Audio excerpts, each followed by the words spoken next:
प्रयागराज और कानपुर यहाँ से जो टेक्निकल टीम है वो पहुंच चुकी है और कैसे इसे जल्दी से जल्दी रिस्टोर किया जाए, इस रूट पर जो ट्रेनों की आवाजाही है उसे एक बार फिर से सामान्य किया जाए, इसे लेकर अब प्रयास शुरू कर दिए गए हैं। खुद अश्विनी चौबे ने ये कहा कि लगातार रेल मंत्री की तरफ से भी इस पर जो गाइडलाइंस है, जो निर्देश है उनकी तरफ से दिए जाते रहे और अब इंतजार उनके खुद पहुंचने का, क्योंकि हादसों के बाद हमने बार बार देखा है कि जो रेल मंत्री हैं वो घटनास्थल पर पहुंचकर खुद उसे देखते और समझते हुए नजर आते हैं। हालांकि सवाल उठता है सुरक्षा को लेकर, बार बार इस तरह के रेल हादसे आखिर क्यों हो रहे हैं। हालांकि इस घटना में खुद केंद्रीय राज्य मंत्री अश्विनी चौबे का यह कहना है कि बहुत बड़ा हादसा हो सकता था, लेकिन प्रभु की कृपा रही कि वो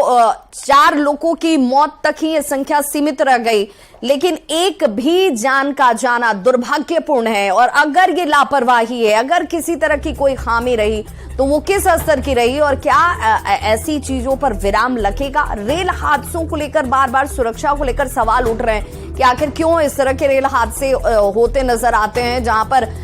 एक आदमी, एक यात्री जो सुरक्षित यात्रा के दृष्टिकोण से ट्रेनों में सवार होता है वो कहीं ना कहीं अब सशंकित होता दिखता है। और कुछ तस्वीरें हम आपको दिखाने जा रहे हैं, इन तस्वीरों को देखकर आपको समझ में आएगा कि कितना जबरदस्त ये ट्रेन हादसा रहा। ये तस्वीर देख लीजिए जहां पर ये देखिए कि ट्रैक से डिरेल होकर जो पटरियों से अलग जाकर ये बोगियां जो हैं वो गिर जाती हैं और इनको देखकर आप अंदाजा लगा सकते हैं कि कैसे उस वक्त जो लोग इसमें सवार रहे होंगे। ये ट्रैक को देखिए, पटरियों से छोड़ते हुए जो पहिए हैं जो इतने भारी भरकम होते हैं वो पलट जाते हैं, साइड में उतर जाते हैं और उसके बाद जो लोग इनमें सवार होते हैं वो कहीं ना कहीं अब समझ नहीं पा रहे थे कि हुआ क्या। और ये देखिए पटरियों की स्थिति क्या हो गई, आपको कई हिस्सों में बटे हुए ये पटरी नजर आ रहे होंगे और दिख रहा होगा आपको कि कई पटरियां जो हैं वो अपने स्थान से बिल्कुल अलग जाकर के दूसरी तरफ नजर आ रही हैं। और देखिए 2 बोगियों की इस वक्त आप स्थिति देख रहे होंगे कि कैसे वो सीधी लकीर में नहीं रह गई, एक दूसरे के आसपास जाकर गिर जाती हैं, पलट जाती हैं। और वहीं ये ट्रैक देखिए जहां पर इस ट्रैक से जो फिश प्लेट है वो हट चुकी है, ट्रैक टूट चुके हैं कई जगहों पर। अब ये जानने की कोशिश की जा रही है कि आखिर इस हादसे के पीछे की वजह क्या रही, क्या वजह रही कि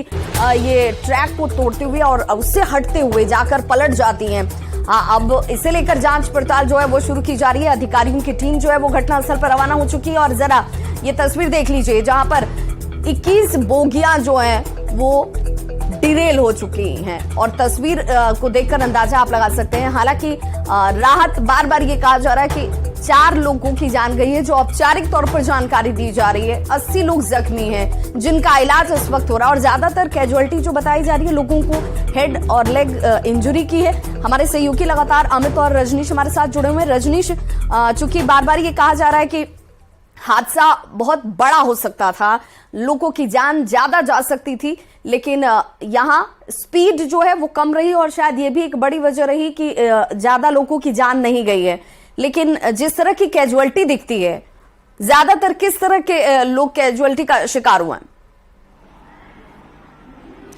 विभा, देखिए आमतौर पर जो एक्सप्रेस ट्रेन है या सुपर फास्ट एक्सप्रेस ट्रेन है उनकी जो रफ्तार होती है एक तरह से 100 से लेकर 130 के बीच रफ्तार होती है, जहां पर ठहराव नहीं होता है। स्थिति वही थी बक्सर से लेकर भोजपुर के बीच में, ये स्टेशन है रघुनाथपुर और इसके बीच में ठहराव नहीं था रघुनाथपुर में। लेकिन कहीं न कहीं जो चालक हैं, कहा जा रहा है कि जो लोको पायलट हैं उनको आभास हो गया था। अमित हमारे संवाददाता ने भी कहा कि 2 किलोमीटर पहले से ही लोग बता रहे हैं कि ट्रेन जो है उसकी आवाज में बदलाव होने लगा, तो चालक को यह आभास हो गया था, स्पीड कम करने का प्रयास किया गया। और समझ लीजिए कि अगर स्पीड 70 से लेकर 80 या 90 के बीच में है तभी हादसे पर जो है एक तरह से काबू पाया गया है, वरना नॉर्थ ईस्ट एक्सप्रेस है जिसकी रफ्तार काफी ज्यादा होती है, ऐसे में बहुत बड़ा हादसा हो सकता था। 2 बोगियां या फिर 4 बोगियां, लेकिन जो भी यात्री हैं एक तरह से सुरक्षित माना जाएगा क्योंकि इतनी बड़ी संख्या है और 4 लोगों की मौत हुई है। कहीं न कहीं स्थानीय लोगों की पहल का नतीजा है कि जो घायल हैं उन्हें समय पर बाहर निकाल लिया गया। हमने वो तस्वीर भी दिखाई है कि कैसे विंडो से बाहर निकाल रहे हैं स्थानीय लोग, महिलाओं को, बच्चों को, पुरुषों को बाहर घिसते समय जो है लोहा को काटा गया। उसके पास कोई औजार नहीं है स्थानीय लोगों के पास, लेकिन लोहे से तोड़कर लोहा को हटाया गया, खिड़की को तोड़ा गया, विंडो को, और बाहर निकाला गया। तो कुल मिलाकर ये कहें कि स्थानीय लोगों को सलाम करना चाहिए, जिन्होंने आज एक संदेश भी दिया है कि अगर आपातकाल आए,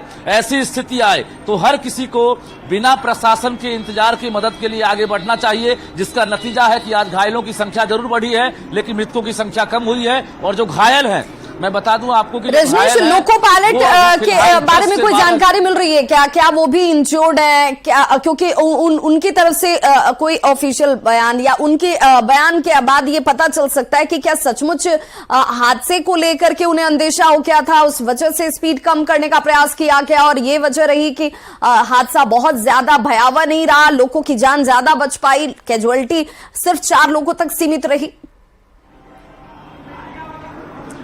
देखिए, रेल मंत्री के आने की सूचना मिल रही है और जब भी कोई हादसा हाल में हुआ है तो केंद्र सरकार में बैठे जो मंत्री हैं, जो स्थानीय सांसद होते हैं, वो खुद सबसे पहले पहुंच रहे हैं। और इससे पहले बालासोर में भी हमने देखा है कि तुरंत रेल मंत्री वहां रवाना हो गए और बिहार में भी वो रवाना हो रहे हैं और वहां बिहार पहुंच रहे हैं। तो कुल मिलाकर ये कहें, तमाम जो रेलवे के अधिकारी हैं वो जांच पड़ताल में अभी से ही जुटे हुए हैं।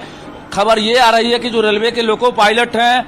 उनके आसपास में कहीं से कोई नुकसान नहीं हुआ है, वो पूरी तरह से सुरक्षित हैं। चोट की भी खबर नहीं आई है। जिला प्रशासन के अधिकारी हो, रेलवे के अधिकारी हो, उनसे जो बात हुई है, इसके मुताबिक लोको पायलट को चोट नहीं आई है, क्योंकि जो बोगी डिरेल हुआ है, वो बोगी जो है चालक की बोगी से काफी दूर वाली बोगी है और ऐसे में जो चालक हैं उनसे पूछताछ जरूर हो सकती है, लेकिन वो सुरक्षित हैं। गुड्स गार्ड हो या फिर जो लोको पायलट हैं, उन्हें चोट नहीं लगी है। अच्छी खबर यह है, और जांच करने में सहूलियत इसलिए भी होगी कि तकनीकी खामियां होंगी तो चालक जो है आसानी से इन चीजों को बिल्कुल रजनीश